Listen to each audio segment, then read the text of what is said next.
Section number 82 है जी income tax ordinance 2001 का resident individual.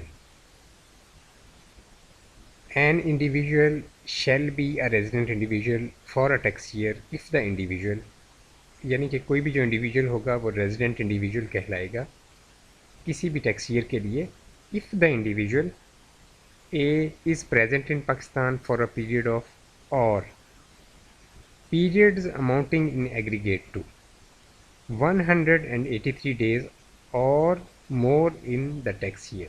ठीक है जी। तो किसी पर्टिकुलर टैक्स ईयर में अगर एक बंदा प्रेजेंट है पाकिस्तान के अंदर फॉर अ पीरियड ऑफ, यानी कंटिन्यूस पीरियड के लिए 183 दिन या इससे ज़्यादा पाकिस्तान में मौजूद है, या एक बंदा आता जाता रहा है पाकिस्तान में, किसी दूसरे मुल्क में आता जाता रहा है, तो उसमें पाकिस्तान में जो उसके टोटल पीरियड स्टे होंगे उनका हम जो है टोटल दिन काउंट कर लेंगे, एग्रीगेट कर लेंगे, जमा कर लेंगे।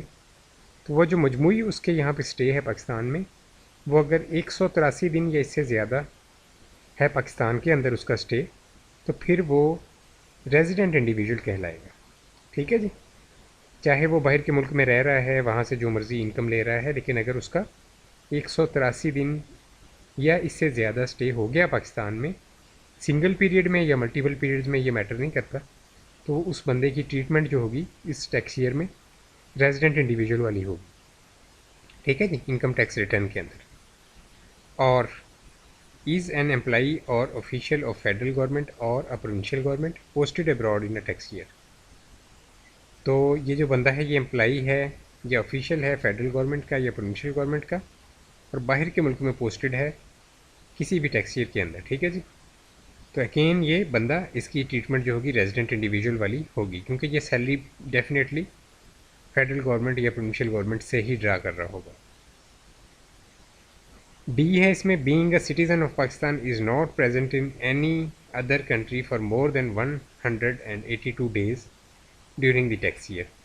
यानी कि कोई भी जो पाकिस्तानी सिटीज़न है और किसी भी दूसरे मुल्क में नहीं प्रेजेंट है फॉर मोर देन 182 दिनों से ज़्यादा ड्यूरिंग द टैक्स ईयर, तो अगेन ये बंदा जो है ये रेजिडेंट इंडिविजुअल कहलाएगा। और who is not a resident tax payer of any other country, ये जो बंदा है ये किसी भी दूसरे मुल्क का रेजिडेंट टैक्स पेयर नहीं है, तो फिर वो पाकिस्तान में रेजिडेंट इंडिविजुअल कहलाएगा। ठीक है जी। अगर वो किसी दूसरे मुल्क में रेजिडेंट टैक्स पेयर नहीं है तो फिर वो पाकिस्तान में रेजिडेंट इंडिविजुअल कहलाएगा। तो यहाँ पे ये सेक्शन हो जाता है कंप्लीट।